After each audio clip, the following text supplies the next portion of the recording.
Hey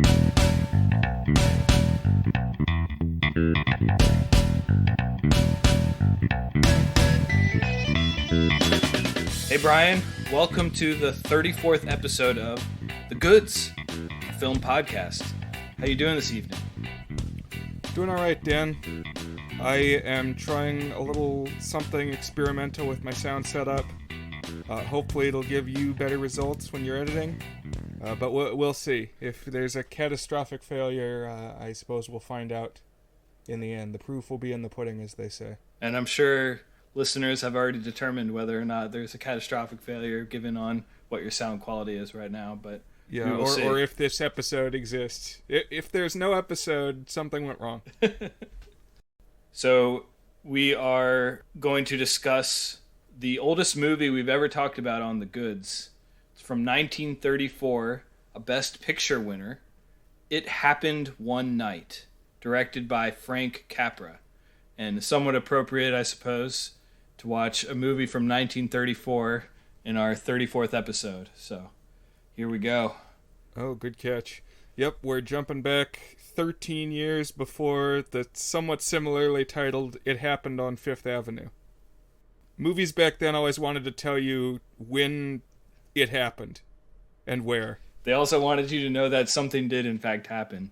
It was one of those happening movies, not nothing happening. Yeah, movies where things happened were all the rage. Richard Linklater had not come along yet. This is a pre-Seinfeld era. This movie stars Clark Gable as Peter Warren. Interestingly, the first movie I think that I've ever seen Clark Gable in. I've never seen Gone with the Wind, and I don't know what his other big movies are. But I knew him from stills from various movies and film books that I've read. And he carries himself far cooler and more enjoyable to watch than I was guessing based on how the shape of his face is and how ugly his mustache is. Different times. He's a dapper dude. Yeah. And then the co-star is Claudette Colbert. I did verify it's not Colbert like Steven. I really hadn't heard anything of this actress before, but apparently she was a big-time early talkie star. AFI chose her as the 12th biggest female star in Hollywood history near the turn of the century. So I thought that was pretty high praise, given I had never heard of her before, really. And the reason I picked this movie is because, 2020, 2021, unusual year. Lots of things got bumped and delayed. We actually, even though it's May, we just had the Oscars. And the Best Picture for 2021 was announced. And I thought it would be fun to go look at a Best Picture movie that I've always wanted to see. And that is this romantic comedy. Notable for a few reasons.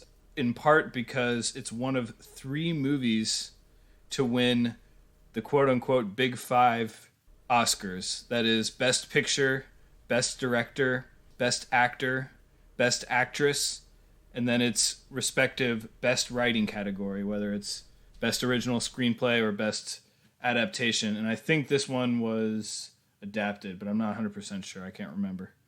And I was doing a little bit of reading on the Best Picture award overall. I actually counted how many Best Picture movies I've seen, and I asked Brian to do the same. So, Brian, we can now share. I'll go first. I've seen 23 Best Picture movies, and I think we're coming up on 100. We're not quite there yet. We're like at 9. This was 93 or something. I can't remember. So that means I've seen about a quarter of them. And actually 4 of them I only have seen for the first time because they were selections on this podcast. That is Parasite, The Apartment, Titanic, and now this. I still felt like it should have been more. There was a lot of movies that I looked at. I was like, I should have seen that, but I haven't seen that. But what about you, Brian? Mine was 23. Yeah, I like that we've been knocking them out for the show. I've been a little surprised that they've popped up with such frequency here. Certainly there's a lot of catching up I still have to do, but I've actually seen 38 of the Best Picture winners. You nearly lapped me. Yeah, it's like 150% or so. I wonder how many I've seen that you haven't seen. Obviously, you've seen plenty that I haven't, but I'm wondering if there's any like in my list that are missing for you. I'm sure there are. There's a bunch that I still need to see. Some make it easy because, like, if you've seen Godfather, there's a good chance you've seen Godfather 2. Sure, yeah. I knew I had seen the first winner, Wings, from 1927, because it popped up on Turner Classic Movies, and the host guy at the start said, "Stay tuned for the first ever Best Picture winner." And I thought, oh, I should probably watch this. But I've actually seen the first 3 Best Picture winners. Oh, wow. Because after Wings came The Broadway Melody of 1929, which is interesting because it's actually the source of the songs in Singin' in the Rain. People don't know that Singin' in the Rain is a jukebox musical, but it is. It's all songs from the MGM, I think, studio catalog from the 1920s when they were actually making their first talkies. That's weird. I knew that it had a weird history with some of its songs, and like there's at least one segment that there's like a contractual obligation for the star to get his own song. Or I don't know, like some weird stuff went into the making of that movie, but it's still obviously revered as a classic. So I had a trivia question for you, and you gave your answer. What is the first Best Picture winner? And you seem to know the answer, which is Wings. That also happens to be the wrong answer, or at least an incomplete answer. Did you know at the first Oscar ceremony, the first Academy Awards, they gave out 2 Best Picture winners? Really? Yeah, they had 2. This was the only year they ever had 2 pictures. So one is Outstanding Picture, which eventually became Best Picture. And that was the name that stuck around. And because Wings won that one, that is the movie that is attributed as the first Best Picture. But they actually gave out 2. The second award was called Best Unique and Artistic Picture, which was designed for like art movies. And I think sounds more prestigious. I don't know. But for that one, Sunrise by F.W. Murnau won that. So there were actually 2 Best Picture winners. Oh, wow. Yeah, I did not know that. That's interesting. I think there was some discussion after The Dark Knight was totally snubbed. There was some discussion of, well, maybe we should have 2 categories. One for Best Mainstream Movie and one for Best Art Movie. And that got nixed pretty loudly because people didn't want ghettoization of the quote-unquote mainstream movies and further confusion and stuff. I don't know. So I guess the number of movies that are nominated for Best Picture has changed a lot over the years, but now I think it's between 5 and 10, depending on somehow how the nominating votes are distributed or something. So I think this year it was 8, maybe. I don't know. That sounds right. I've heard that there's a cap of 10. But when I was growing up, it was always 5. That was like, I don't know, there was something nice and round about it always being 5, which I kind of miss. Mm-hmm. Easier to watch them all if there's a smaller number that it can possibly be. This is where I'll shout out Buzzed On Movies, a topic near and dear to my heart and mind. They always provide comprehensive Oscar coverage every year, and that's not a goal we strive to hit here. No, we're a little all over the place. We're one a week. We're not comprehensive, so I guess we could try to hit like every mainstream release, but I like how we hop around. Me too, and I like that we can throw it back and watch a 1934 Oscar sweeper. Or just watch some bad movies that will never be nominated for an Oscar. Yeah, we're looking here at the Best Picture roster, and 1995's Mighty Morphin Power Rangers, the movie, is not on this list. Yeah, Tommy was snubbed from Best Actor for some reason, so... Oh, but one last factoid before we actually get to the topic at hand. One of the Best Picture winners that I watched was Best Years of Our Lives. Have you ever seen that one? No, that's not on my list. So it's about veterans who come back from World War II, and it was made in like 1946 or something. But one of the actors, he gets his hands blown off in the war, and so then he comes back and he doesn't have any hands, and he's got to adapt to life. And they give him hooks like Buster Bluth. And the thing is that this actor, that is really what happened to him. He was not an established actor. He was a war vet who was missing both his hands and was using these prosthetics. He's actually the only person to win 2 Oscars for the same performance because he got Best Actor and like a Special Achievement Award. That's wild. My last thought on Best Picture is that I've been reading this book called Pictures at a Revolution by Mark Harris. And it's about one topic, and that is the 1967 Best Picture race. So the 5 movies nominated were The Graduate, Bonnie and Clyde, Dr. Dolittle, what's the one, They Call Me Mr. Tibbs, In the Heat of the Night. That one actually won. And Guess Who's Coming to Dinner. And it basically starts in about 1960 and traces in really impressive detail, but also told in a very narrative fashion how these movies got made and like what kind of different artistic movements and cultural influences were like a major part of their making, because this was right around the time that the studio system was completely dissolving and, you know, the new wave of cinema was rising. And so it is an absolutely fascinating read. I'm about a third of the way into it, and I highly recommend it. It's very readable. I lied. I have one additional Oscar factoid that I think is compelling, which is that in the early years, instead of giving Best Actor or Best Actress for a role in a movie, it was all the roles the actor played that year. Oh, wow. So, like, if you were in multiple movies... I don't think this went very long, but for instance, like, Yul Brynner starred in both The King and I and The Ten Commandments in 1956. And, like, they would take that into account. That's really interesting. I feel like there was a span where Leonardo DiCaprio kept having 2 or more movies out in an even year and then no movies out in an odd year. I think it was Leo. And I feel like if that was still around, he would have won his Oscar earlier. And he was, at that point, always the bridesmaid still. Exactly. Did he eventually get one? He did for the bear one, The Revenant. Okay. How quickly I lose track. That's all right. All right. Pivoting back to our choice of the evening, It Happened One Night. So I want to talk a little more about the title. We already kind of made fun of it a little bit from the Peanut Gallery, but this is just a really horrible title for a movie. This movie particularly, because it's very mysterious as a title. Like, what's the thing that happened? How did it all of a sudden happen on one night? But first of all, it's a romantic comedy. Like, there's no surprise what the it is that's happening. It's 2 people falling in love. And it doesn't even happen on one night. It happens across like 3 nights. So I don't know what they were thinking when they came up with this. So what if we swap the title? Would it be any better if this was A Night to Remember and the Titanic sinking was It Happened One Night? I think both would be better with the other's title. Yeah, I think I agree, but only slightly. Neither of them are good.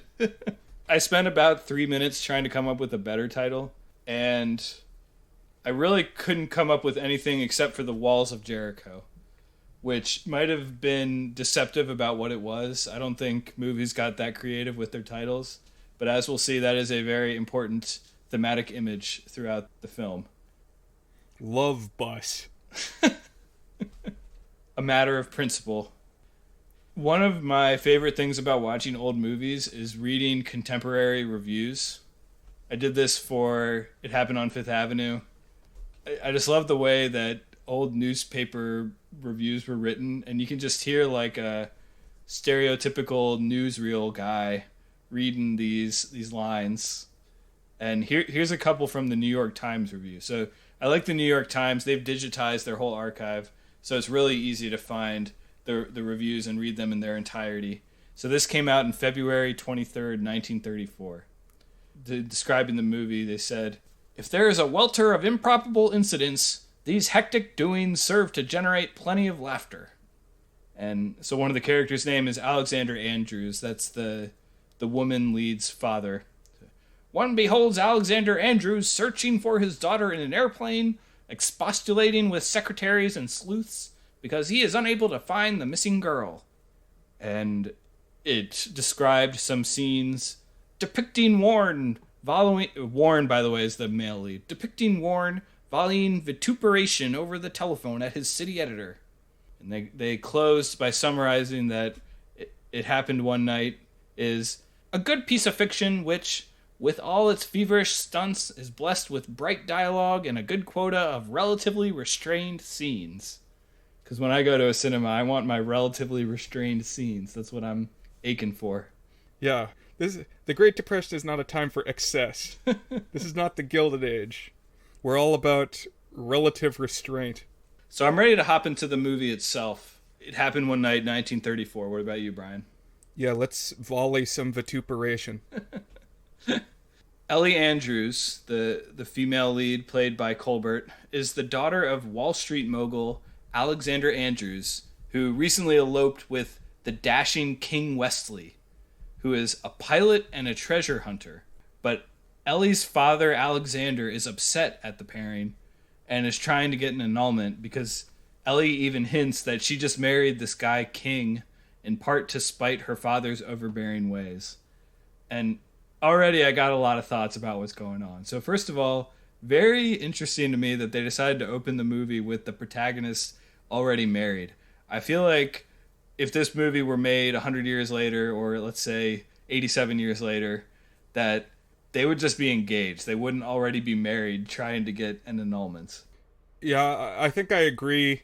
Well, on Wikipedia, this is described as one of the last pre-code comedies, where a bunch of edgy stuff happens. And, I mean, I guess there is some sexiness here. There is some partial undressing. But maybe this is an instance of that, like, a year later would having to get a divorce before romantic shenanigans can occur. Would that be an acceptable thing? I don't know. That's a really good point. And I think that's good context for this movie. The pre-code element very much is a thing. This one doesn't like flaunt it too much. There's one scene where the woman character kind of flashes her leg for sexy attention, which we'll get to. And definitely lots of innuendo. But, it's not raunchy in the sense that we in 2021 would consider raunchy. But if you think about like what a code movie is, like even It Happened on Fifth Avenue, the amount that is just totally chaste and you can't even get a little bit of innuendo in there. This movie feels more modern than many of the movies I've seen from the code era, just because it was able to be a little more loose with its depiction of the characters and their proclivities of life. I don't know. Yeah, true. It also got me wondering, this guy that she's married and wants to get the annulment from, he is a aviator / treasure hunter.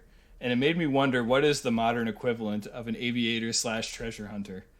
I don't know. Like maybe a professional athlete or like a TV star or maybe like an Instagram celebrity. I don't know. What do you think is the equivalent? Yeah, it's just somebody really well known. So I think an athlete or a movie star would be comparable. She says she was like running from her dad and jumped in a limo that was outside a building and met this dude. So somebody famous. But that leads me to ask you, what were you expecting this dude to look like? Because he doesn't show up for like half the movie. I was actually wondering if we ever were going to see him, but I was thinking of him being very bravado, in-your-face, obnoxious type guy. Real kind of tough looking. And I would say his eventual appearance was a little bit underwhelming to me. Definitely. Yeah, I was kind of just filling in Billy Zane as Cal Hockley in my head. That could have fit, yeah. That's who's going to show up, like a Gaston guy. But this dude, he looks like a butler, and he's kind of old. He looks like Alfred from the Batman comics. Like, maybe slightly younger than that, depending on what adaptation you're going with. Yeah. But he's, like, pinched, and he has a little mustache. I guess pre-Hitler, everybody was into the little mustaches. It's not a good look. I'm with you. It makes you look 10 or 15 years older than you actually are. So Ellie's arguing with her dad about her marriage with King, and they get into a particular spat on a boat in Miami, I guess like a yacht or something. And Ellie hops overboard and swims to shore and acquires a bus ticket to New York. So she's going to bus from Miami to New York to reunite with King, her husband.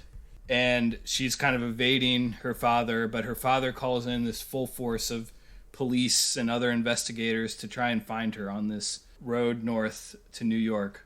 Meanwhile, we meet the other protagonist, who is Peter Warren, played by Clark Gable.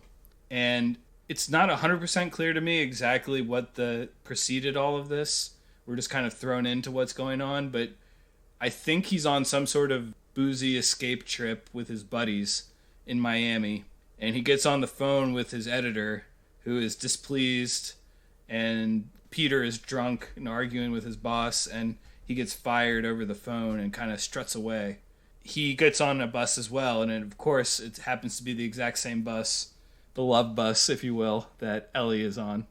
So during this phone conversation, he's got these, maybe they're his friends, it's like a bunch of drunks hanging around outside his phone booth. And somebody asks, like, what's going on in there? One of the guys standing around outside says something like, oh, the king is holding court, or something. He makes some reference to Clark Gable being the king. And I was trying to figure out if this was the character whose name is King. Interesting. Because, like I said, we haven't seen this husband yet, but we know his name is King. And then they describe this guy as the king. But this is not the husband. It's just weird to me that the word king was a common name around this time. Like, I also know there was a famous director named King Vidor. You don't see too many kings these days. But I'm with you. It was kind of a weird introduction to this character. Although he's got some good swagger about him. The swagger just radiates off. When I saw him, remember, I hadn't seen a Clark Gable movie before. And I watched the scene, and I instantly understood why he was one of the biggest movie stars. He's just got that charisma about him. Yeah, he's got a big presence, and it's kind of crazy to realize that this was 5 years before Gone with the Wind. Yeah. This really is getting back there pretty early.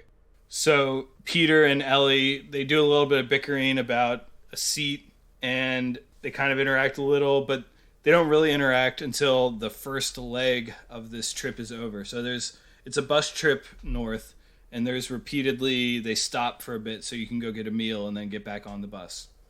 And at this first one, Ellie has her bag and her money stolen, and Peter tries to help her, and she's really coy about trying to wire back home. I guess that's send a telegram back home to get more money or get some help. She basically refuses to do it or talk more about it, even though she only has $4. So this is kind of a hint to Peter that maybe she has some identity worth covering up or something. There's something going on here.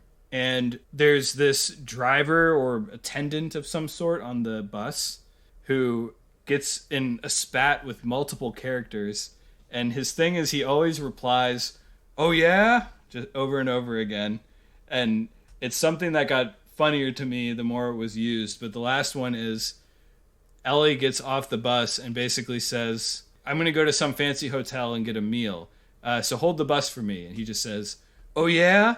But she still walks off and goes. And of course ends up missing that bus. Yeah, so this is another movie where we've got a secretly wealthy heiress who is incognito.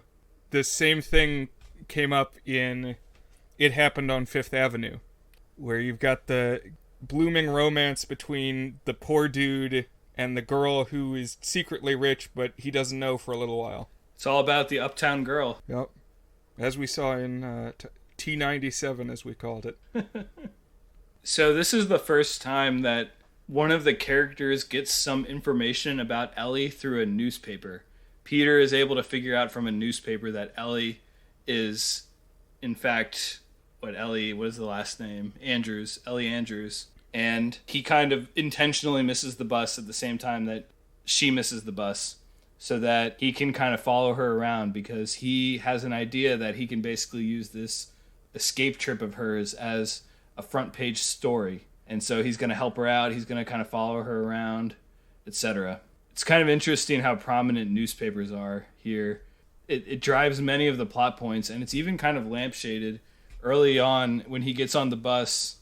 There are literal stacks of newspapers in a seat, and Peter throws him out the window and makes some remarks about how newspapers have robbed him out of other stuff in the past, which I think is mostly a comment on his losing his newspaper job. But these newspapers really drive a lot of the plot here.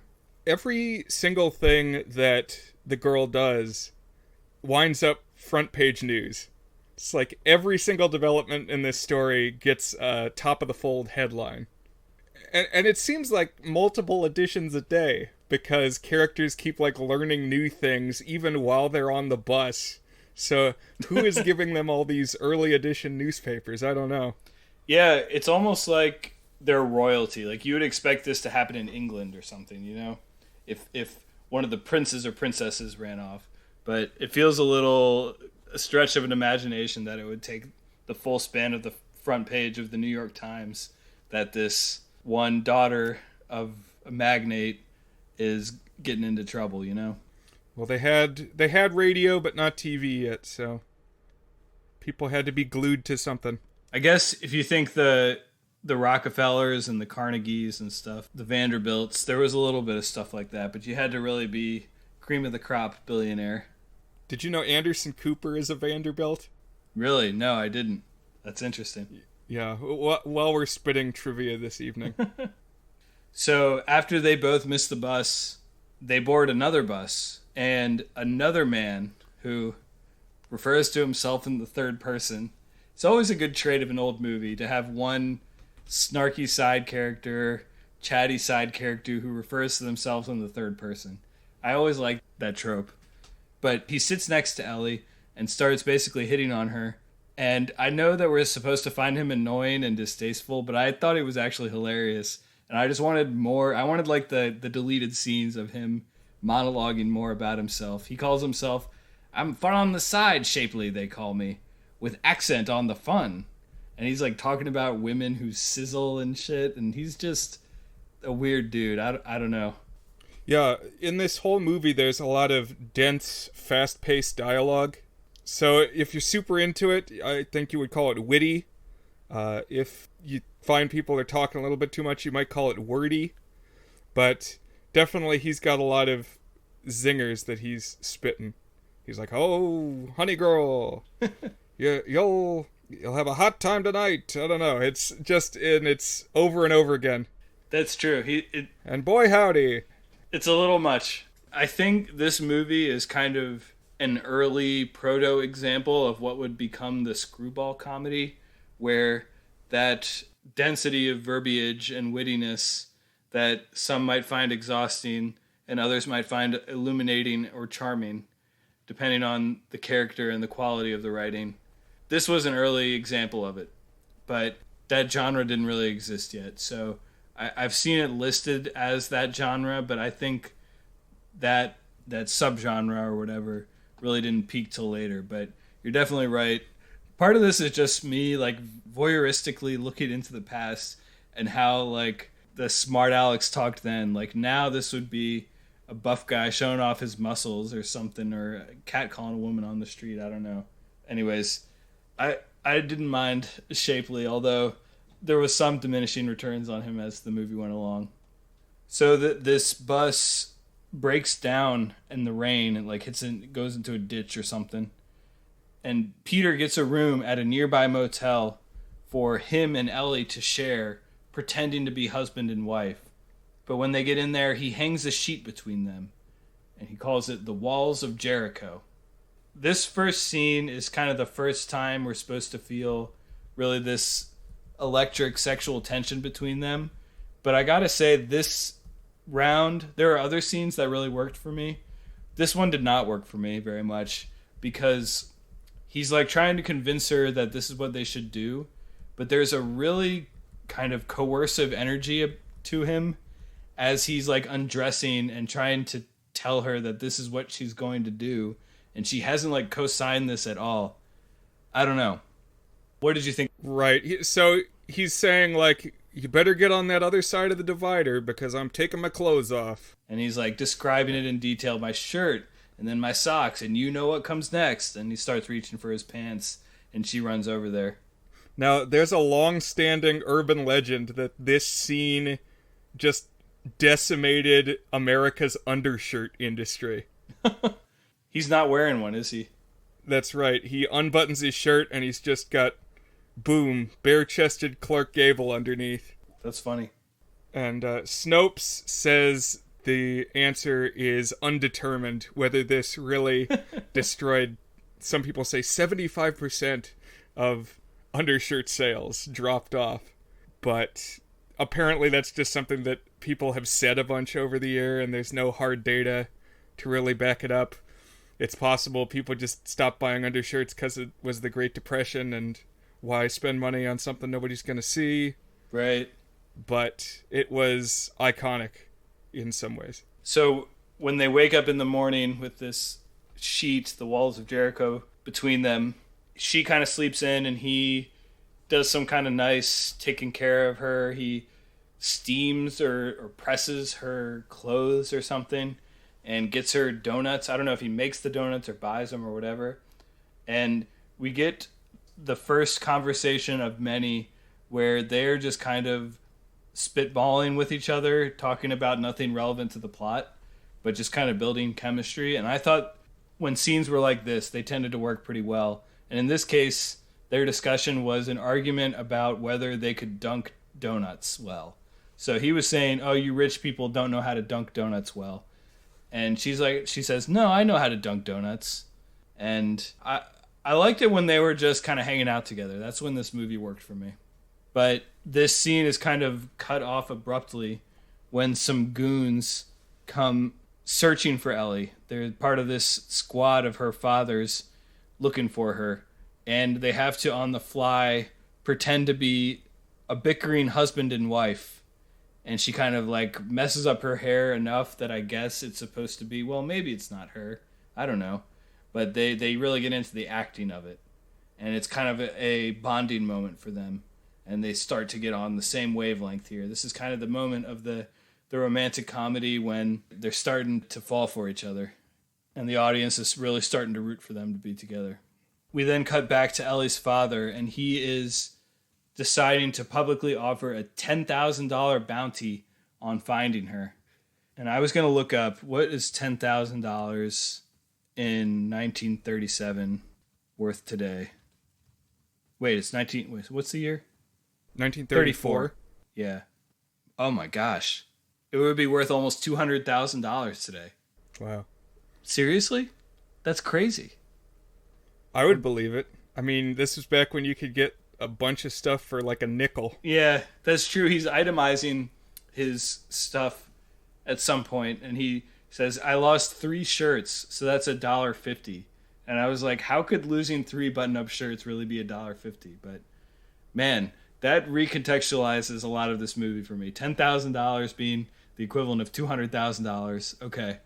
I'm going to keep that in mind as we go through this recap here. So Ellie and Peter get back on that broken down bus, and we get a clip of them sitting together, singing together, because there's this group of musicians who are just like playing the fiddle on the back of the bus and singing songs together. I don't know if this was really a thing, people just pulling out instruments and performing on public transportation, but I found it really charming. And it also had me thinking a lot about kind of the nature of music in the pre-pop music industry. Like, how would they all know these songs? Like this kind of comedic, almost drinking type song about the flying trapeze. Is this a song you already knew? I did know this one. I had a compilation of like folk songs and maybe slightly newer than folk songs on like a Disney compendium when I was a kid that I listened to all the time. So I was very familiar with The Daring Young Man on the Flying Trapeze. But I mean, think about, in 1934, people had radio and stuff, so I think popular appreciation for big-name music artists was not a new thing. But even pre that, I mean, there was like sheet music that would be sold. So there were ways that music could be disseminated. That's true. Yeah, I know the radio was big at this point. Billboard didn't release its first issue until a few years after this, 1936, but I guess if people had radios, and you're right, I remember being fascinated about how important music sales used to be for Broadway shows. Like the printed paper music sales, not the album or anything like that, like the sheet music. That was always wild for me. In fact, I heard one anecdote that they would have designated people who would be like sitting near the audience or behind the audience and would gauge audience reaction to musical numbers on Broadway. And the reprise they would do at the very end would be whichever song got the biggest audience reaction, with the idea being that you would get that song back in their head, the ones that they really loved, so that they would just have to go out and buy the sheet music for it. It would be fresh in their brain, which is pretty crazy to me. Well, also think about that back before the advent of recorded sound, the music that you heard was the music that you made. So people really needed to have instruments in the house and friends that they could sing and play with. That's interesting, yeah. I guess like you can imagine a radio being played on a bus. So why not in 1934 have it be some dude playing a fiddle on the back of the bus?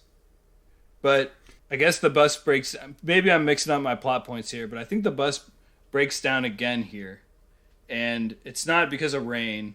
This is like it bumps into something or goes in a ditch, or I don't remember. This triggers a couple of things.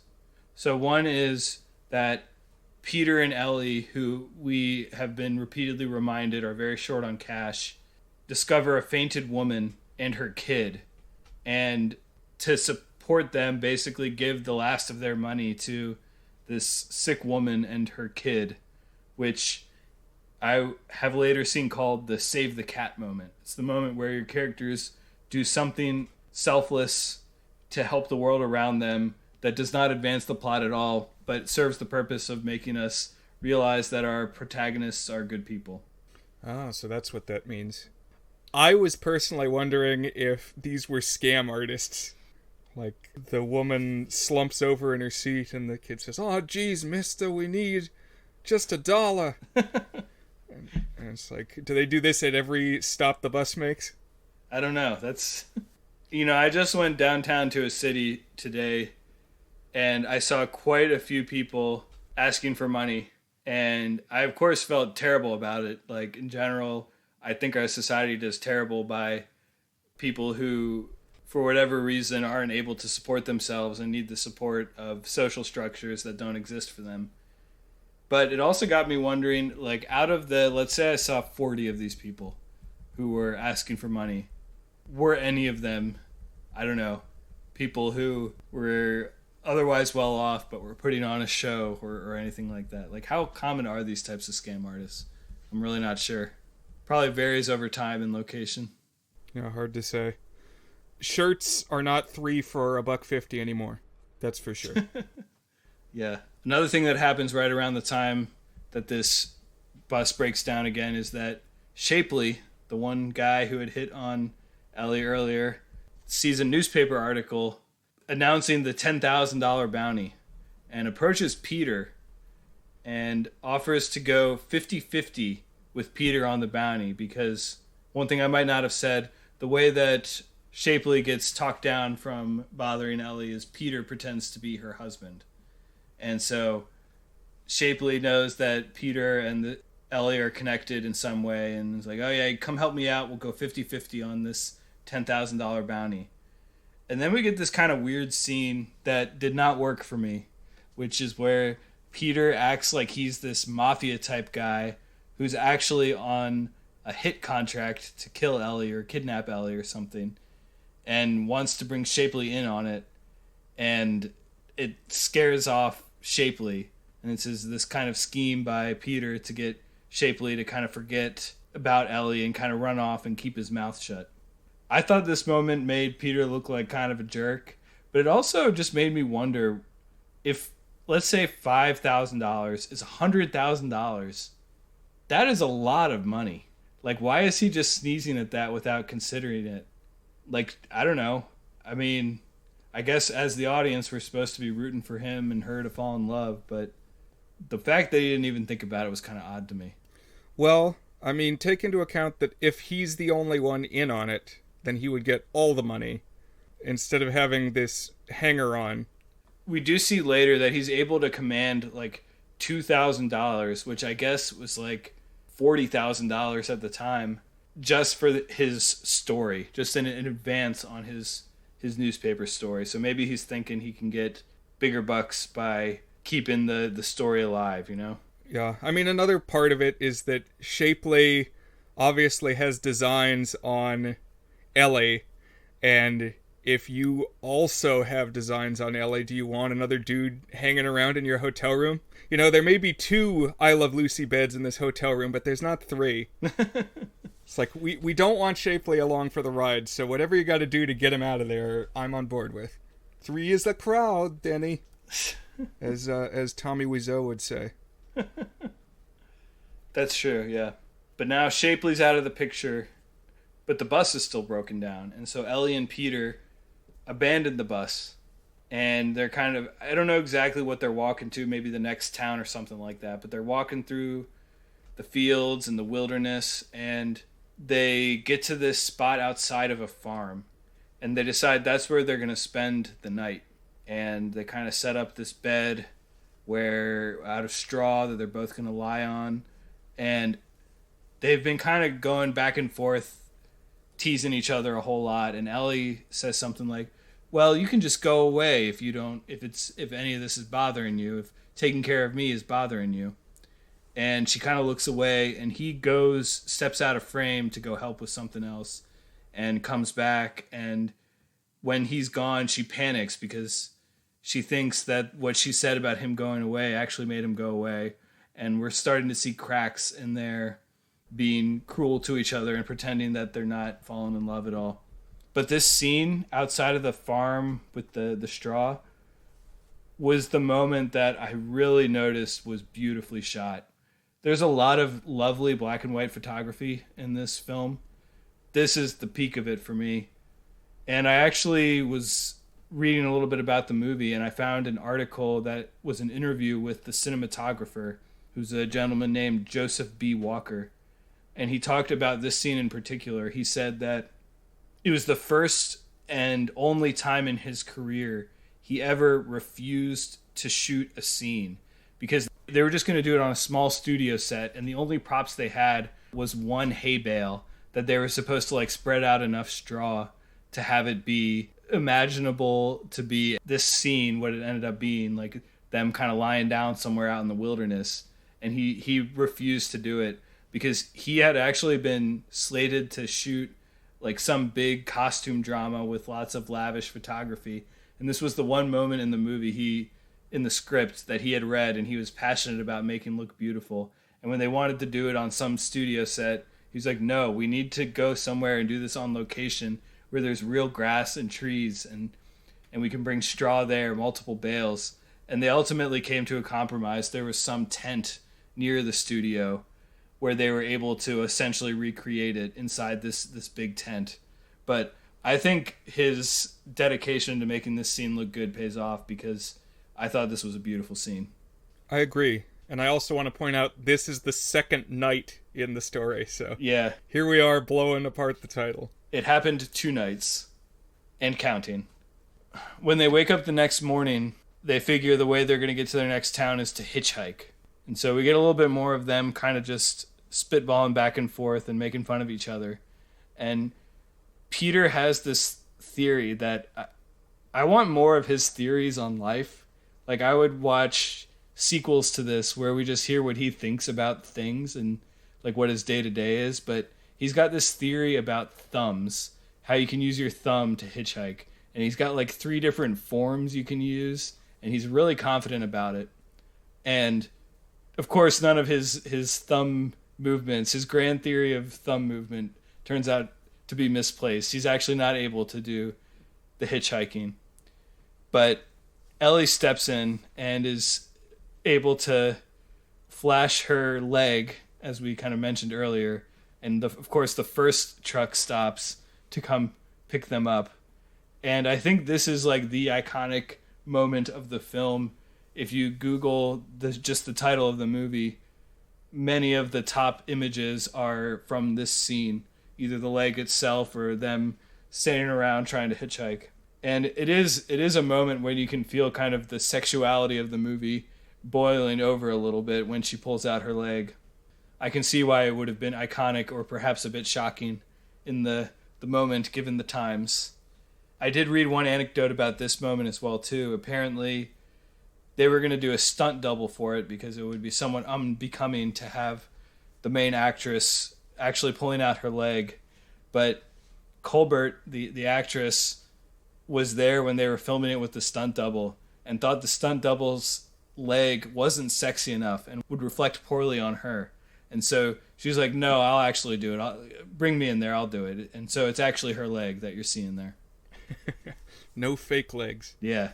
So something I thought was interesting in this scene when they're like walking around this kind of rural area in the morning, Clark Gable finds some carrots that he's munching on and trying to convince Claudette Colbert to eat. But she kind of turns up her nose at them, says, oh, you like to eat raw carrots? But when Clark Gable is, spitting his rapid fire dialogue and munching this carrot and strutting around, he was giving off very strong Bugs Bunny energy. And I actually looked it up, and multiple places say that Bugs Bunny's stance, at least, and him eating carrots, was influenced by this scene, supposedly. But I think it might be more than that, because traits of this character, Peter Warren, he talks a lot pretty quick, and he's always got this confidence, and he also is kind of flippant towards authority. Like, he's never intimidated by an authority figure. That's true. Confronting him. So, there's a lot of cartoon characters that are just copies of people who were prominent in the pop culture of the day. Like, Fred Flintstone is just the Honeymooners guy. Jackie Gleason. And, like, Top Cat is Phil Silvers, and Snagglepuss is Bert Lahr. It's just like, copy what a comedian is doing that already works. So, I'm calling it now. Bugs Bunny is Clark Gable. Interesting. I may need to cite my sources in a future episode, but I think there's something to that. I like that. I didn't pick up on it, but I like that. Because I think his first appearance, Bugs Bunny, was not until 1938. So, I think the math checks out. This would have been well ingrained. Yeah. That's really interesting. Yeah, the carrots are kind of prominent. We get a moment later when Ellie reluctantly munches on a carrot herself. And I liked how they brought the through line of Clark Gable's character, Peter, picking these carrots and her initially refusing them, even as he munched away on them, and her finally giving in later. But I didn't even think of Bugs Bunny. I like that a lot. But as I mentioned, she was able to successfully flag down a car. And the driver of this car is this big dude who I thought looked a lot like Jim Gaffigan. Kind of got this broad rectangular face and receding hairline. And his tick is that he keeps singifying whatever he's saying. Like, whatever's going on, he's singing about what's happening.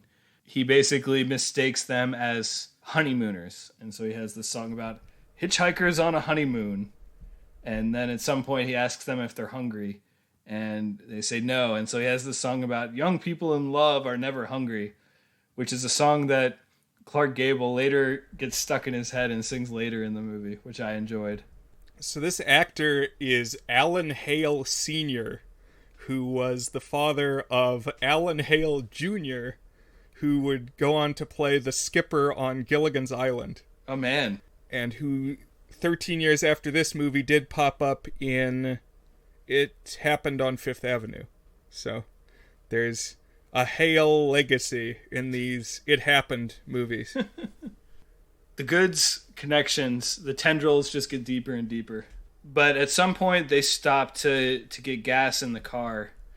And there's kind of this weird exchange where Peter and Ellie step out of the car and the driver like hops in the car and drives away with their one remaining suitcase at this point.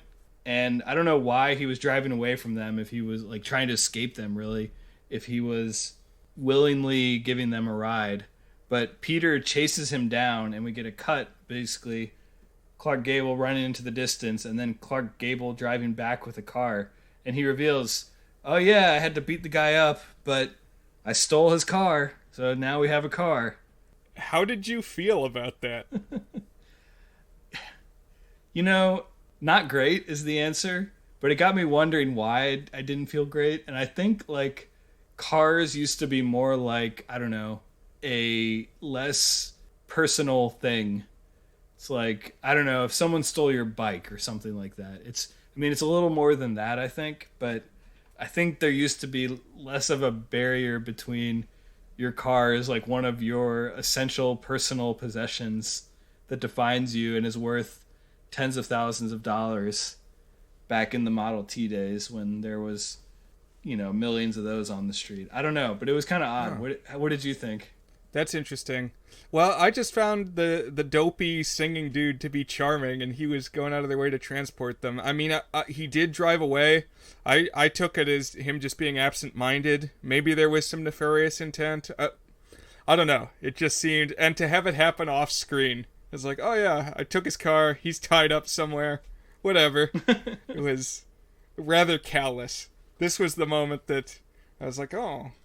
Yeah, this guy is not a knight in shining armor. Clark Gable is going to do what he has to do. Right. That's true. So around now, we cut back to Ellie's dad, and he's getting desperate trying to find Ellie. None of his agents on the road are able to find her, and he agrees that he will drop his push to have there be an annulment between Ellie and King, and gets it in the newspapers. And I guess the idea is that Ellie will see this and will return herself to her father, because one of the main reasons she was running away was because he wanted to annul her marriage. So at this point, it's not even like for the masses. The headlines are basically directly for the benefit of Ellie.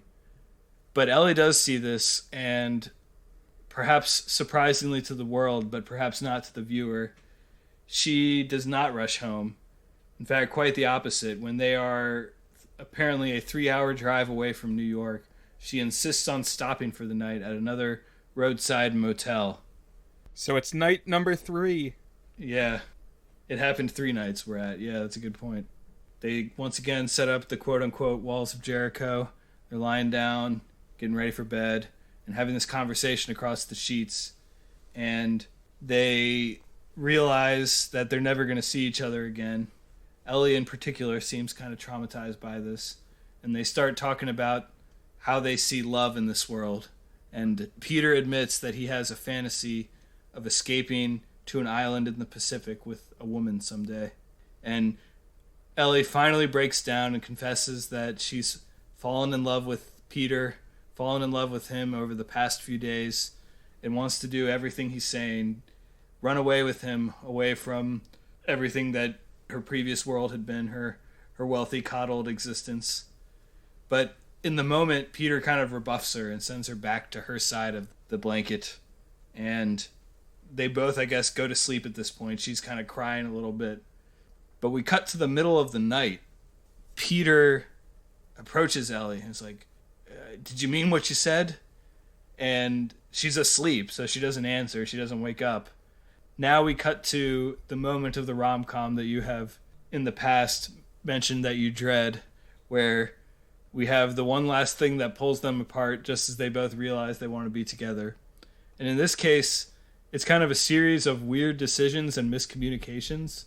So I guess he decides that he wants to get some money to be like a worthy partner to her, maybe buy her a ring or something like that. So he's going to drive to New York to get an advance on his newspaper story so that he can then come back to her. And because they're only 3 hours each way, it must be around midnight or something like that. So he can be back in time that she's going to wake up. And I thought that this plot point made no sense. I do not know what he was doing. Literally, all he had to do was like share his feelings, and it would have worked. But spoiler alert: I have a proposed rewrite of this plot element and a couple other plot elements that I will get to once we finish the plot recap here on how I would have told this story slightly differently. Okay. Yeah, it was definitely jarring. I mean, I guess his logic is if he's got the car, where is she gonna go? So he's gonna run this errand and come back and she'll still be there is his thinking. But yeah, I agree. Totally not a good plan what he's doing here. He just leave a note, That's why you always leave a note. I mean, I think it's honestly kind of odd that he shot her down in the first place. He didn't really have a reason to do that when she's like throwing herself at him the night before. That's true. I was thinking, maybe he's seeing himself as like having a responsibility to get her to her husband. And like he feels like she's spoken for and he can't act on what he's feeling. But even so, I mean, he's shown his cards as kind of a cad in some ways already. Like, he'll tie up the skipper's dad if he has to. So, if something seems like it's going to work out for him that's not too sinister, just, she's right there. Right. Yeah, it's weird. I don't know. If there was a reason that he turned her down, it's definitely not clearly articulated. So there's motel owners of this place where they're staying. There had already been an exchange with them where they were kind of skeptical of them, with good reason, because they're out of money at this point. So they're just like conning their way into whatever room they have. But the motel owners see him running off and basically go and wake up Ellie and kick her out of the room too. But when she wakes up, she's heartbroken because Peter isn't there. And so she thinks that, he ran off without me. I professed my love and he wanted no part of it, so he ran away. And so she is totally dejected at this point. And she decides to go turn herself into her father. So they have parted ways. And I guess the reason that this didn't work for me as a third act conflict in a romantic comedy is that I think what you should do in a good romantic comedy is re-highlight the initial differences between the characters. And by highlighting those, you then get to see the growth that the characters have gone through and force the characters one last time for them to really commit to being together in spite of those differences, to really commit to the changes that they've made. But this doesn't really do that. It doesn't address the reasons that they might not want to be together, that she's rich and he's not, and that he's kind of a cad, as you said, and she's a prim and proper lady. It was just like he forgot to leave a note, and that was basically all there was to it. It does evolve into her thinking that he's just in it for the money, but at this point it's not that. So I don't know. As Peter is just about to return from his night trip, he sees Ellie being carted away by her father and makes the same assumption that she did, which is that the other has decided to give up on their feelings in this potential romance. And thus their time together is at an end, and we get a transition to this kind of last segment here with a bunch of newspaper clippings. Like, we get a bunch of, this is something that has happened throughout the film, yet another element of newspapers being highlighted. But we learn that I guess Ellie will be holding a new wedding ceremony, even though they're actually already married. But this will, I guess, make it official or whatever. Although this had me wondering, why did it matter if they were married? Like, if you're still going to have the crux of the finale be a wedding ceremony, you should have just made them engaged. I don't know, maybe like engagements were different back 87 years ago. And one of the newspaper headlines we see is, "Groom to land at wedding in autogyro," which to me read like something Mr. Burns would say in The Simpsons. But I guess King is a pilot and a stuntsman of some sort, so he'll arrive at the wedding in an autogyro. Yeah, I'm a big fan of autogyros, and you're right, there's Mr. Burns' line where he wants to send a letter or a telegram, I think, a telegram to the Prussian consulate in Siam, or I guess it's a parcel, because it's got to get taken, obviously, on the autogyro. And, of course, none of those things exist anymore. I guess enthusiasts do still fly autogyros, so if you've never seen one, It's got a propeller that pulls the craft along forward, like a propeller on an airplane. But then it's also got a helicopter rotor on the top. So it's got a thing spinning on the front and a thing spinning on the top. Yeah, I had never seen one before. It made me think of drones a little bit, although I guess drones, do they have both of those blades? I don't know. Drones have got multiple rotors. Most of the ones I've seen have got them all on top like a helicopter. Okay. But I'm sure there's multiple ways you could do it. I think we should note that helicopters proper didn't really exist yet. It says that the Sikorsky helicopters only started being mass-produced in the 40s. Interesting. So this was still like cutting edge. So it may have been a bigger deal than we're accustomed to. So then we cut to the wedding day. Now it's the wedding day. We see Ellie in her lovely white wedding gown. Her father approaches her, and she seems very distracted. And for whatever reason, maybe not overwhelmed with the autogyro. I don't know why. He kind of detects that maybe she's in love with someone else, and she confesses that she had fallen for a man named Peter Warren. And all of a sudden, he's like real sympathetic about her love life. I don't know where that was at the beginning of the film. I feel like his character kind of abruptly shifted in this last act of being whatever my daughter wants type dad from the my daughter will do what I say type dad that he seemed at the beginning. Maybe he just really didn't like King Westlake or whatever his name is. Yeah, I guess it could be a King issue. That's right. So he recently had seen a letter which Ellie grabs and reads from Peter about a quote-unquote financial matter regarding Ellie. And her assumption is that basically he's just going for the bounty money, and that's why he was hanging out with her all along. And she gets even more upset at him. But when Peter comes to this meeting with the father, he wants nothing to do with the $10,000 bounty. He just wants his reimbursement for the things that he lost during the trip, taking care of Ellie. And that's where he's itemizing his stuff. It's like $1.50 for the shirts, $5 for gasoline, other things like this. And I guess this puts some respect in Ellie's father's eye for this guy. It's just a matter of principle. That's what Peter says. He wants to get his money back. I'm not sure exactly what the principle is here, like the reimbursement or whatever, but yeah, he's not interested in the $10,000 bounty. Well, it's the Han Solo gambit. That way you can have the moment where the female love interest can say, oh, he only ever cared about the money, he just wanted his reward. But then the kind of piratey, roguish character can say, no, you're more important to me than the money. That's true, yeah. And you see that underneath the roguish exterior, there's a heart of gold. So there we go again. Han Solo, also Clark Gable. It all tracks back to Clark Gable. One of the characters of cinema, perhaps. I don't know. Ellie's father and Peter kind of have this protracted conversation where Ellie's father tries to keep asking Peter, are you in love with my daughter? Are you in love with Ellie? And he keeps not saying no, but saying some other thing about her that drives him up the wall. And I guess I always like this structure when they don't answer the question, but you can tell they're evading answering the question, but it's like a really meaningful question and they finally blurt it out. I usually like that as a little dialogue structure here.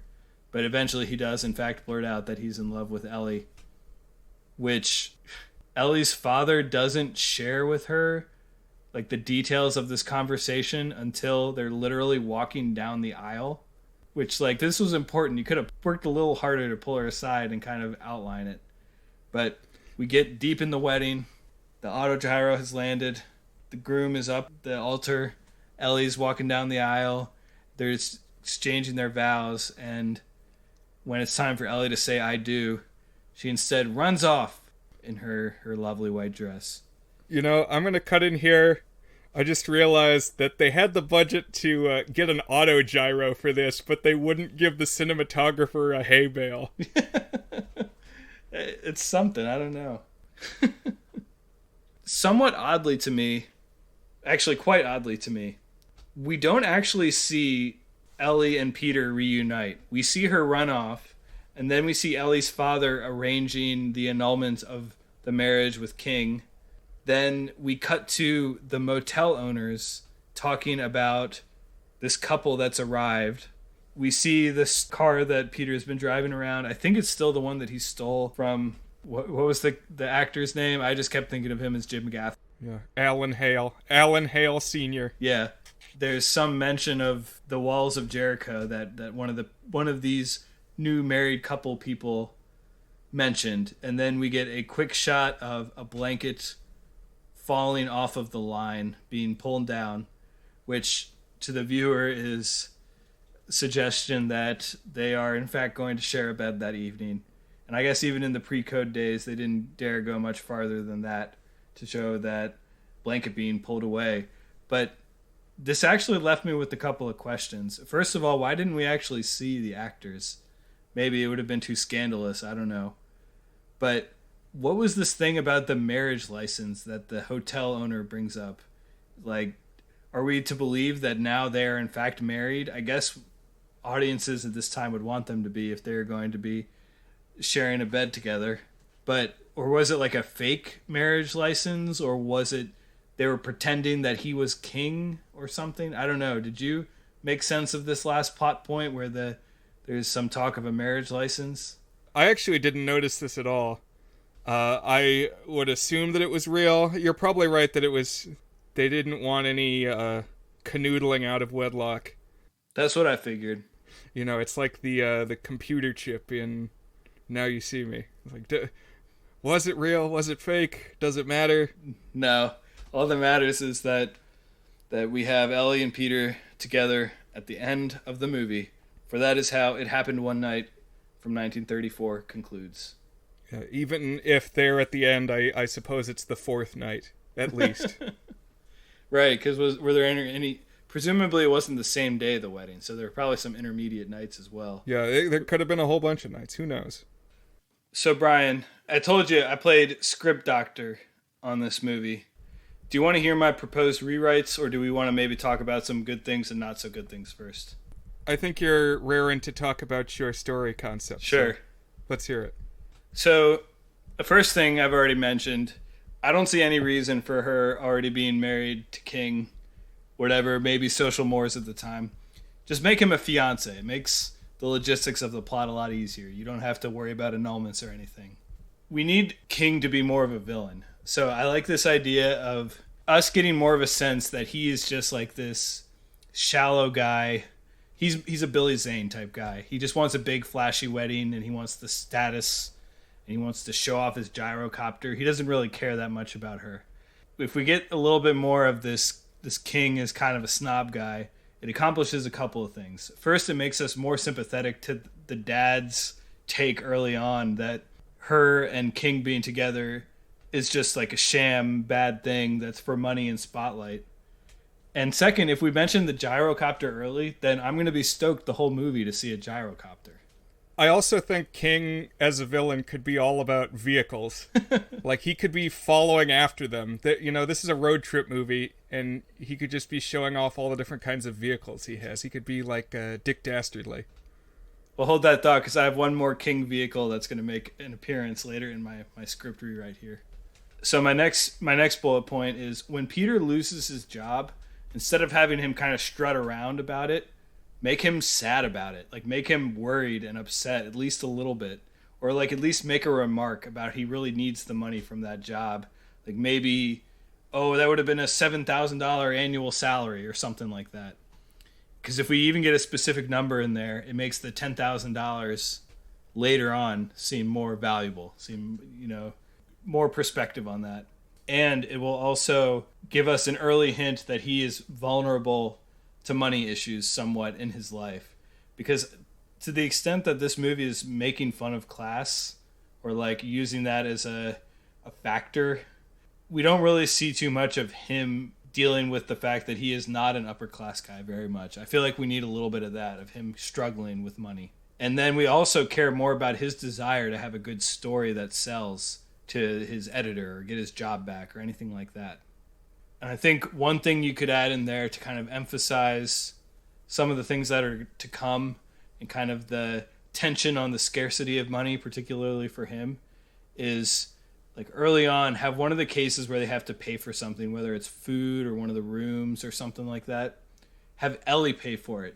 And Peter insists that he's going to pay her back, quote, as a matter of principle, which is a phrase that gives a lot of attention at the end of the movie, but I don't think we had seen earlier. And this movie does a lot of having a phrase or having a concept that then gets mirrored later on. And I feel like that line had more potential for that. But yeah, like have him owe her some money or something like that. And he's going to pay her back as a matter of principle, because that's going to come down the line where this ending that I think you can make be a little tighter and a little more thematically in line with the characters we see. But then if you make these tweaks to the beginning, I think you can have much of the rest of their encounter be the same. But I'm going to have it diverge a little bit when Shapley comes to Peter offering the 50-50 split. And instead of Peter doing his pretend to be a mafia bit to scare Shapley away, Peter agrees to it because holy shit, this is $5,000. That's $100,000 in modern day money. That would be life-changing to him. He just lost his job. But Peter has this idea that maybe he can also still write a good story and get some of the bounty money. And he doesn't need to elaborate this. We can kind of pick up on it as it goes. But he basically tells Shapley, all right, meet us at the motel in the next town over tomorrow night, and we can split that bounty. So then the idea is he can spend a little bit more time with Ellie, maybe work on his story, but then still get some of the reward. And so then we still have Shapley disappear from the scene for a bit, but now Peter is actually eyeing this bounty, at least at this point, at least when he hasn't fully fallen for her. Okay, can I cut in for a second? Yeah. I am still not understanding the Shapley hang-up. Once Gable knows about the $10,000 reward, if he's got the girl with him, he can just get the whole thing. There's no need for Shapley to be in the equation for Peter to get the money. That's a good point. Yeah. Well, I want Shapley to play a role later in the movie. I didn't want him to not disappear. I actually like him. So okay. All right. So let's go with what I had there for a second, where they agree to go in on it together for whatever reason. But they're going to reconvene in a couple of nights. I do agree with you that the logistics of that might not make sense. Maybe you got to tweak what I'm writing here a little bit. But that's the gist of it. Okay. I'm just being the script doctor to your script doctor. No, that's good. That's good. So then we can get no changes to the meat of the story here. They still get the night at the away in the hay bales, which were filmed in a tent apparently. And they still have this night where they confess that they're falling in love. And this is when Peter and Shapley are supposed to reconvene. Or maybe, you know what, maybe Peter still scares Shapley off, but they happen to bump into him again here. I guess it would be basically the same thing. But at this point, when Peter sees Shapley, he's now going to tell him to beat it. The deal's off. We're not turning her in. She's with me now. Because Peter is actually going to reciprocate his love when she confesses it the first time. Because to your point, we know he's going to feel that. Why not have him basically say it right away? But instead, so here's where they can get like the tension between them. So when she professes her love and he reciprocates, he says he needs to go make a call. So he steps away. And what he's going to do is he's actually going to tell the editor that he can't write the story because it would be cashing in on his sweet Ellie that he's now fallen for. And he doesn't want to further like cash in on her celebrity status or whatever and with this story. But when Ellie steps outside, maybe looking for him or something, she also sees Shapley. And Shapley lets loose that, hey, Peter and I were going to work together. Oh, he's in it for the bounty. And so now when Peter returns from his phone call trying to call off the story, she's really mad because she's thinking that he was in it all along for the bounty. And she says something like, I can't believe you do this for only $10,000 when we love each other. But at this, Peter gets really defensive. So now here you can have that element where we're rediscovering the things that made them different in the beginning. She's spoiled, and he's down on his luck with money. And so now he gets mad because she's diminishing what $10,000 would mean to him. And they both storm off in a huff. Ellie calls her father and plans to proceed with marrying King. And then we continue with Peter being desperate and Ellie kind of in a huff agreeing to marry King. And on the wedding day, we do see the autogyro, and we see King step out of it. And here's the other vehicle for King. When he gets out of his autogyro, he's going to get in a luxury car. Just imagine like an old school Rolls Royce or something to take to the wedding venue. Because now at some point we're going to have the visual cue, the visual contrast of the Rolls Royce and then this one car that Ellie and Peter probably stole from some guy and have been driving around together. And then when we have the note about the financial matter, instead of like him itemizing the things he wants reimbursed, the actual financial matter is, it's the matter of principle. He needs to return the $2 that he said that he would repay Ellie from earlier or whatever it was. So now this does a couple of things. First of all, we have a matter of principle mirrored from the beginning. And second of all, we can really believe that Ellie's dad would turn around and like Peter, because Peter is clearly not in it for the money when he could be collecting a payday. Instead, he's actually honoring his debts and honoring the importance of money. And rather than having her storm out of the wedding at this point, have her run off earlier. I don't see why it needs to be in the middle of the wedding. It's just kind of ridiculous. But she can still run off with her dress. And as soon as she has a conversation with her father, and one of the last images we'll see is them driving in the Model T together past this Rolls Royce. So we get the contrast of the classes and the thing that she's choosing. She's choosing the man she actually loves, not the snobby, money-loving guy. And we can end with a similar motel scene with the walls of Jericho falling, but then we don't need to deal with any of this wedding license or annulment stuff or a call with the dad or whatever. You could still end with the artfully restrained shot of the blanket falling. But because they would have reunited before then at the wedding venue as she's running off in her wedding dress, and perhaps even see them embrace and kiss, then we actually get the payoff on seeing them reunite. So that's my laundry list. As you can imagine, I spent quite a bit of time after I saw the movie workshopping in my head how I could have made the things that didn't make sense to me or I didn't like work better, and that was what I came up with, even if it involves a little bit more shapely than our movie in its current incarnation actually has. Dan is much better about doing the extra homework outside of simply watching the movie, so I commend you for that, and really thinking about what would improve the story. I agree that your additions make some of the themes resonate a little better, and having elements that repeat and build and develop is probably a good idea that would have added to it. Well, that transitions nicely to the next section. I don't have quite enough good and not so good things to kind of break them down into separate categories. I just had a few remaining bullet points.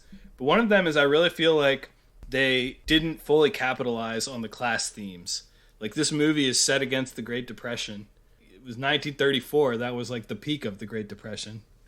And this does perhaps make any time we see actual class disparity and people riding buses and struggling to get by on $1 here and there, as opposed to this billionaire, that makes that a little bit more resonant, but it doesn't really do anything with it other than just pointing out how rich and spoiled Ellie is and how much sway her dad has, and just letting Clark Gable call her a spoiled brat over and over again. I don't know. I do feel like they could have done a little bit more with that theme. Right. We love some class disparity on this show. Yeah, Parasite, Titanic. It Happened on Fifth Avenue. It comes up a lot. A Christmas Carol. I guess that has been a recurring thing that we like about movies. Now I have to go look up some other cross-the-track romances. I kind of hit on most of my other things I liked and didn't like. Really liked the chemistry of the leads. Anytime there was just them playing off each other, I could see why this was like a classic at the time and remains a classic, because Clark Gable just oozes charisma. Claudette Colbert is magnetic on screen, and together they have fireworks chemistry. So it was a really phenomenal casting, I thought. And I just want to re-emphasize, it blows my mind that this movie is 87 years old. Like, that's as old as my one grandfather who's still alive. and he's real old. So like me imagining this movie being that old is kind of crazy. I don't know. Like a lot of things happened. Like this is pre World War II, pre a lot of things that to me are like ancient history. Right. We haven't done any silent movies yet, but this was only like 7 years into the advent of movies having talking. Right. What about you? Did you have any strengths or weaknesses of the film that we haven't yet talked about? Well, I think it's probably just going to be reiterating. There's certainly a lot of chemistry between the two leads. I liked the kind of planes, trains, and automobiles road movie that we get here. I like that I got to see an autogyro. Yeah, overall it was pretty charming. And it was something that I hadn't seen before. Just something a little bit different. At the same time, it does feel surprisingly modern, even though it's so old. Right. And I think a lot of that stems from being the pre-code. The moments that I kind of noticed it felt old is that even though Ellie's character has a lot going on with her and she's a pretty realized character, there is still some kind of messed up gender stuff that I know movies probably still struggle with, but the way that he basically just inserts himself into her life and her kind of trip and her fate here without really any consent whatsoever from her just felt kind of ooky to me. And their bickering occasionally turned into him threatening her with violence in a way that made me feel a little bit uncomfortable, like it was over the top. And I didn't know how over the top we were supposed to actually feel it as it was written. Like, was it more common to playfully threaten breaking your neck and stuff like that? I don't know. Some of that stuff was a little tough to watch, but I do agree that it felt a lot more modern than it certainly could have, given the era. But yeah, that basically concludes my thought. I hit most of my other points as we were talking about the movie and my rewrites, my proposed rewrites. That was probably my most extensive proposed rewrite since our second episode when I attempted to rewrite The Founder. I'm interested to hear your rating for this one. I think it's probably gonna, even despite the script that could use another edit, I think it's probably gonna rank more highly than The Founder. Well, that's a good transition because we are now to our section, Is It Good? Our 8-point scale of how good the movie we just watched is. So Brian, you're the guest. You get to go first. I'm going to ask you, is It Happened One Night good? To me, I would say it is good. I'm going to give this our score 5 out of 8, which we've labeled good. Now, I think the last romantic comedy we looked at, well, we've considered a few, but I remember we watched Some Kind of Wonderful from 1987, and in that I gave a pretty detailed description of what I think a 5 feels like, and that is that it leaves a good taste in my mouth. I go away having enjoyed watching the movie. And that's my feeling here, is this was charming. It doesn't overstay its welcome. It moves pretty briskly. And it's got good performances from the leads. And I buy that they would like each other and love each other. So I don't know that I'm going to be banging the drum trying to get people to watch this. But I enjoyed it. Where does it fall for you, Dan? Oh, one last thing is I will say that this is a higher 5 for me than was Some Kind of Wonderful. So for me, I thought this movie, despite me having a lot of nitpicks as I went through, I think it really works. I think it's really well written. I do think the third act is way worse than the first 2 acts. And you know I don't like it when movies end badly. It's gotta end strong. But I would say up until that ending, I was like a pretty solid 7 out of 8 on this. Like I could see it's really beautifully shot from time to time. The chemistry of the leads, like these are just all-time Hollywood stars at their peaks. I mean, again, I didn't really know either of them prior to this, but I know they are both big shots and they're really kind of carrying their charm here. And I've always say that like half of the battle for a rom-com is having good chemistry with the leads, and this one absolutely nails that. It's got a lot of funny moments. It's got a lot of charming moments and romance, and I believe they're falling in love. I was in the 7 territory until I really did feel like it lost a lot of steam with just miscommunications, and we don't actually see them reunite at the end, and that brought it down a little bit for me. So I'm going to land on a 6. For me, this is a very good movie. It's one that I would happily watch again. It might even be one that I would recommend again, but it doesn't enter my upper echelon of movies or even of romantic comedies. I feel like for the time, given how much has changed in society and movie making since then, on a curve, it's outstanding, but on where it stands today, it's a 6 out of 8. So I'm putting it slightly above you. I really found this movie quite charming, and I enjoyed it. So I'm glad that we both liked it, at least to some extent here. I'm looking back at some of our past ratings, and I gave Some Kind of Wonderful, Kate and Leopold, and this one all 5s. I think I'm just a genre man. To get to 6 territory, you need to throw a giant monster into the mix or something. Yeah. Even time travel couldn't boost Kate and Leopold above a 5. Maybe if there was like a time loop or like a killer on the loose or something like that. Yeah, you need a sinking ship to fill up the second half of the movie. So, I don't know if this is appropriate for just throwing in there. I recently tallied up our ratings through 33 episodes, and I had rated movies a total of 7 rating points higher than you across all of our episodes. So now I guess that's up to 8 rating points. And like, I don't know, it feels like that number should be equal.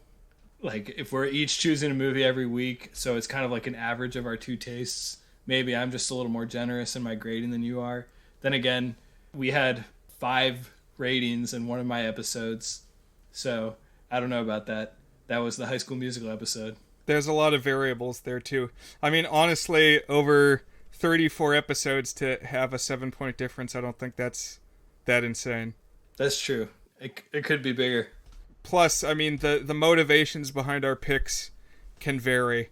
I mean, if it was just us picking movies that we liked, which it's been a lot of that. Right. But I feel like that would get monotonous and kind of invalidate the rating system a little bit. So we do try to pick our movies for a variety of reasons.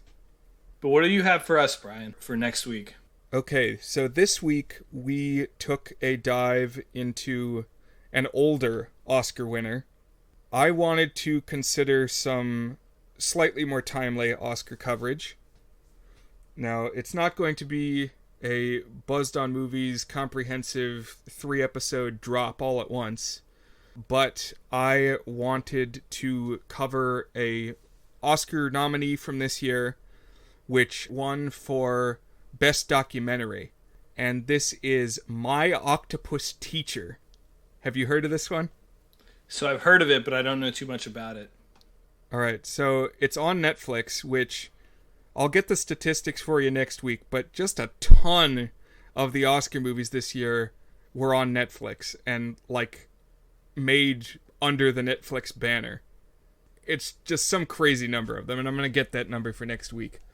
But I think the angle of this movie is that a filmmaker keeps going back to the same spot. He's like a scuba diver. And he bonds with this one individual octopus. And like builds a relationship with the octopus. And just the idea of a nature documentary being specifically about not just like one animal species, but one individual animal, I think is going to be interesting. And I want to check it out, and this is going to be my excuse to do that.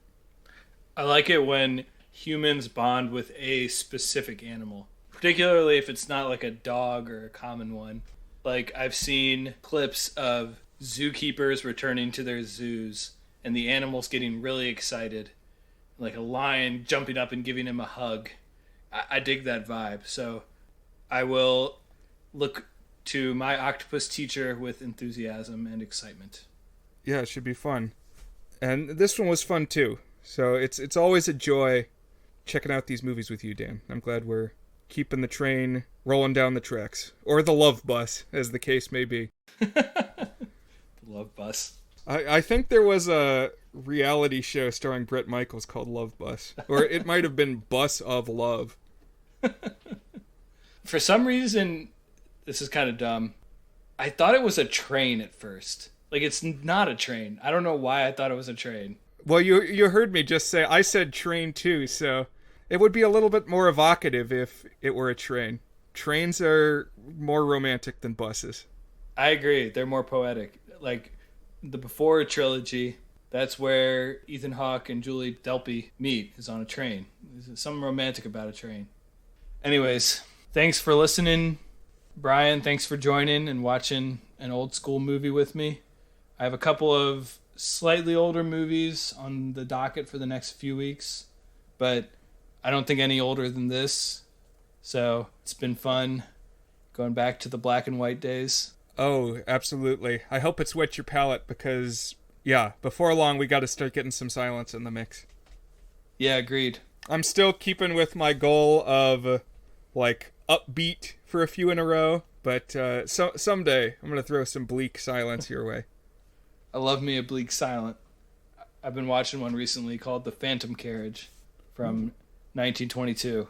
Anyways, thanks for joining us, listeners, and I will see you all next week. Bye. Bye, guys.